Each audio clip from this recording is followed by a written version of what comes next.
el reino de Dios, hay una situación muy interesante, y es que nosotros vemos hablar a Jesús de forma muy reiterativa sobre el reino de Dios a través la mayor parte de parábolas e historias. Siempre comenzaba diciendo: el reino de Dios es parecido a, es como, es esto, es lo otro.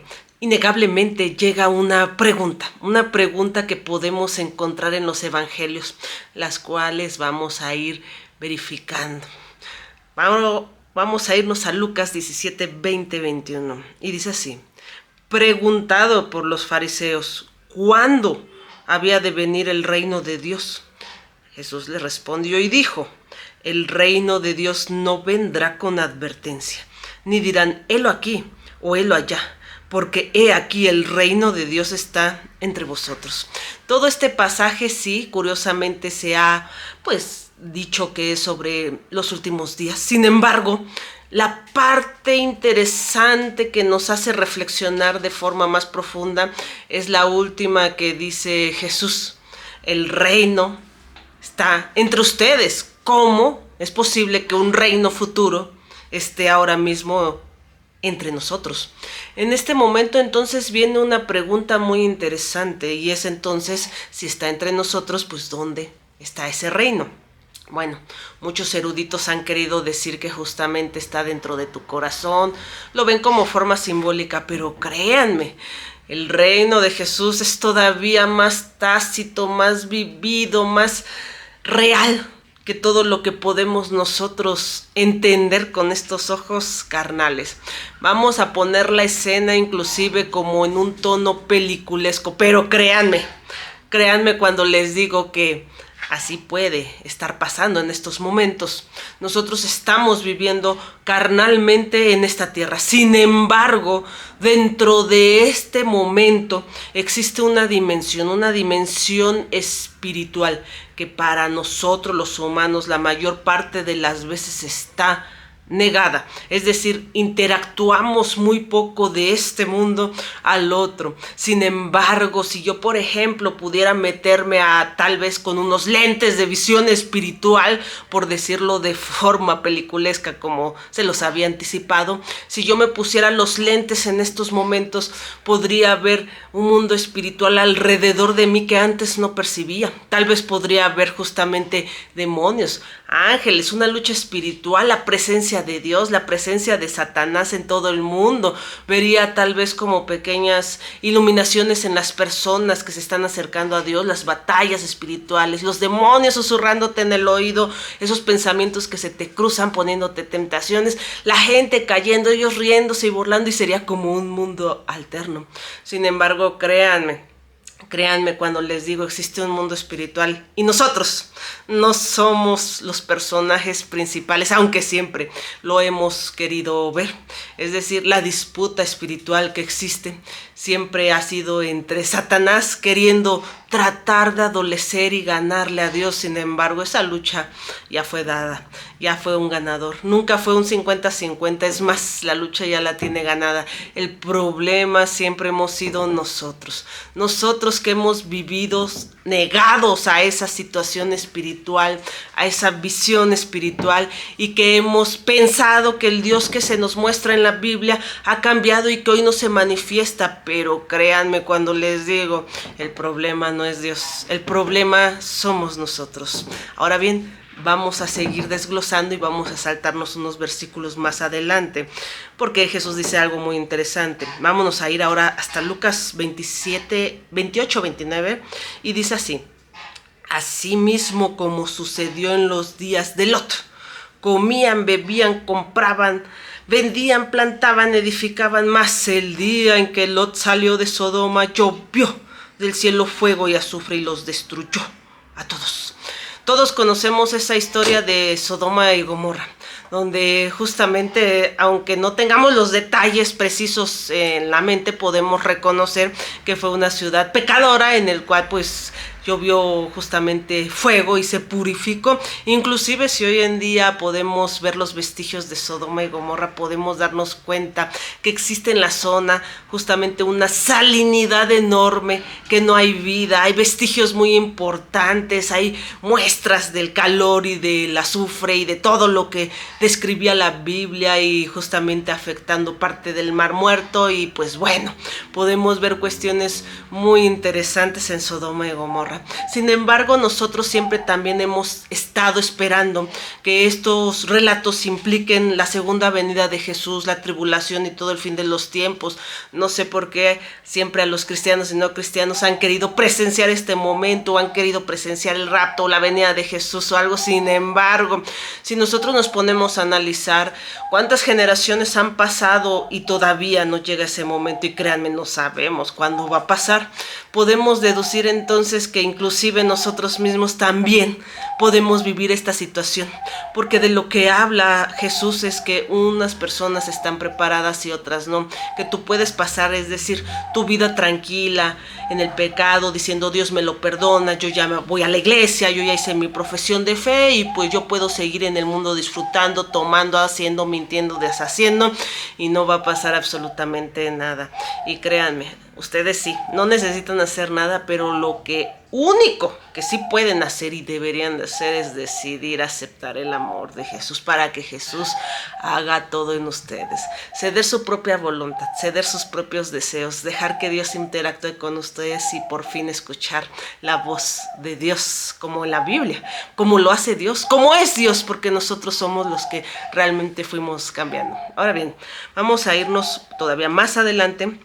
Para eso nos vamos a ir a Lucas 17, 32, 33, y dice así: acordaos de la mujer de Lot, todo el que procure salvar su vida la perderá, y todo el que la pierda la salvará.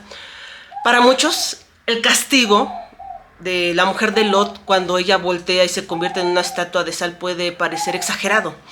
Yo les puedo decir algo: si tú eres de las personas que todavía no entiende el por qué la mujer de Lot se convirtió en una estatua de sal, hay mucho que examinar en tu propia persona. Porque créanme, humanamente, las pequeñas cosas que nosotros decimos y hacemos hablan de los grandes rasgos que hay detrás. Es decir, esa parte de duda, de condenación, de no creer, de desconfianza, de situación pecadora que ahora acarreamos también todos nosotros, la tenía la mujer de Lot. Y no confiando también en la palabra de Dios, decidió voltear porque no creía que nada pasara, y lo que quería era regresar a su antigua vida, a la vida de desenfreno, a la vida de locura, tal vez a una vida inestable, vida que todos nosotros a lo mejor podríamos tener y no nos damos cuenta. ¿Por qué? Porque creemos que es una pequeña mentira, no le hace daño a nadie, porque creemos que si hace un bien, tal vez agregando un poco a la historia, cambiándola y modulándola, realmente ese sufrimiento que le evitamos es un bien para nosotros, y hemos trastornado la verdad. Hemos trastornado nuestra maldad para hacerla parecer buena, y en estos momentos por eso vemos a un Dios y decimos: no es justo. Créanme, la justicia perfecta, eterna de Dios es incalculable, es santa. No podría yo decir otra palabra. Y el objetivo de la justicia humana es parcial, es incompleta, es inclusive subjetiva, siempre está analizando y cambiando conforme al paso del tiempo según nuestras situaciones personales. Y en ese momento entonces nosotros podríamos entender que realmente no entendemos la vida espiritual, pero no es una cuestión o problema de Dios, siempre ha sido nuestro. ¿Por qué?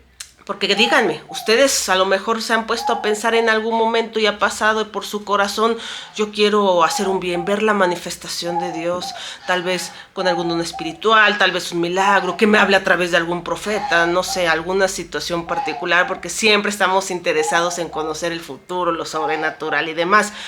Pero ¿cuántas veces nos preocupamos porque el verdadero reino de Dios, la verdad de las cosas se diga, y no solamente eso, se haga en nosotros? ¿Cuántas veces estamos ciegos, sordos, mudos en este mundo creyendo tener libertad y estamos atados al pecado?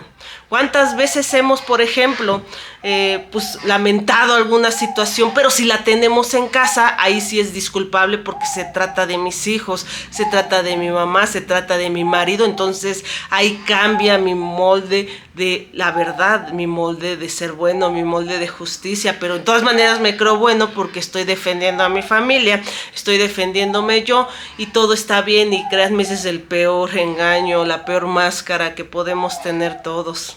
El pecado es una ceguera tan enorme que no nos permite ver más allá. No se dan cuenta que vivimos esclavizados, no se dan cuenta que ese desenfreno, esa libertad, esa situación los ha acarreado a tener más problemas y que nos quejamos de este mundo de maldad siendo malos nosotros mismos.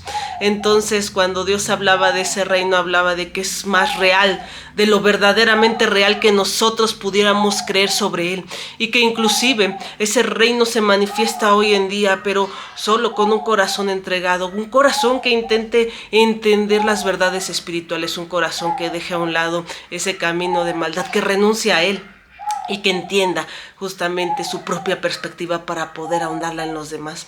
Así que en el momento en que tú entiendas perfectamente el por qué la mujer de Lot se convirtió en sal y no fue un castigo severo, entenderás también cómo, haciendo esa pequeña retrospección en tu persona, podrías agarrar muchas cosas. Y créeme, Dios está dispuesto a restituirte todas ellas. Y no hablo de cosas materiales ni riquezas, hablo de todo lo que has acarreado en tu corazón.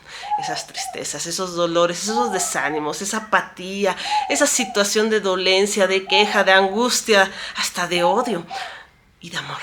Pero en ese momento con Dios encontrarás la verdad acerca de todas las cosas, así que no dudes de acercarte a Él. Vamos a leer un último versículo y nos vamos a ir todavía más adelante a Lucas 17:37, y dice así: y respondieron, le dijeron, ¿dónde? Siempre las preguntas, ¿cuándo? ¿Dónde? ¿Cómo va a pasar? Y aquí pues las están haciendo a Jesús. ¿Dónde, Señor? Él les dijo, donde estuviere el cuerpo, allí se juntarán también las águilas. Esta traducción es muy interesante y este dicho de Jesús es muy complejo. Sin embargo, cuando examinamos la palabra en la que fue escrita, pues ahora sí que de forma original, podemos encontrar que águilas se podría traducir de una mejor forma como buitres. ¿Y qué es lo que pasa con los buitres? Los buitres siempre están rondando el cadáver de algún animal herido, descomposición, ya muerto, inclusive pues sí, que tenga un poco de vida pero esté agonizando, y ellos están esperando el momento de su muerte para poder comérselo. Entonces, si las águilas, que en este caso serían los buitres, están rondando en círculos, quiere decir que algo está marcando. El problema es que nosotros queremos ver todo esto como una situación total de la segunda venida, pero créanme, tal vez los toque, tal vez no nos toque, no lo sabemos. Sin embargo, nosotros sí o sí vamos a compadecer contra el tribunal de Jesús, y en ese momento será tu propio juicio, aunque no hayas visto la venida o la tribulación. Y en este momento entonces Él te recordará todas estas situaciones. Y el problema es que dices, bueno, entonces ¿se aplica a mí o no? Claro que sí, porque incluso el maestro es tan ideal que engloba muchas cosas. Donde estén los buitres, voltea hacia arriba, y no hablo de las personas, donde veas justamente que tus pensamientos te están desbordando, donde sientas que ya no puedes controlar, donde sientas que estás en un mundo diferente, incluso donde empieces a recorrer este camino cristiano y empiecen los ataques, donde sientas que tu vacío tan grande no es podido llenar y se ha ahogado en una situación de amargura, tristeza, insomnio, dolor. Quiere decir que todos los buitres están sobre ti. Todos los demonios, todos los pecados, todos los fantasmas, todas las cosas que tú pudieras llegar a pensar están sobre ti. Y créanme, siempre es el enemigo actuando con nosotros, actuando sobre nosotros. Y todo es lo mismo. Los fantasmas sí, no existen. Los fantasmas son los mismos demonios haciéndote caer en un mundo de mentira. Creemos más en fantasmas que en Dios. Creemos a veces más en el poder del enemigo que en el poder grandioso y perfecto, enorme de Dios, su santidad tremenda. Y en ese momento estamos cayendo en un error. Así que si tú eres de las personas inclusive que se fanatiza de lo sobrenatural, que cuenta historias y que has pasado por cosas, no te has preguntado qué son, por qué son, entonces te darás cuenta que mi relato peliculesco de la primera parte posiblemente es más real de lo que uno piensa. No lo olviden, Dios los ama mucho. Los ama como están. Vayan a Él como están. Es el único que puede quitarle esa venda de los ojos. Vayan a Él, acepten su amor, empiecen a recorrer ese camino de su mano. Tenemos al mismo Dios de la Biblia hoy. Yo estoy segura que con un corazón entregado los cielos se abrirán. Acudan a Él. Hoy es el día de buena nueva. Hoy es el día de salvación. Dios los bendiga.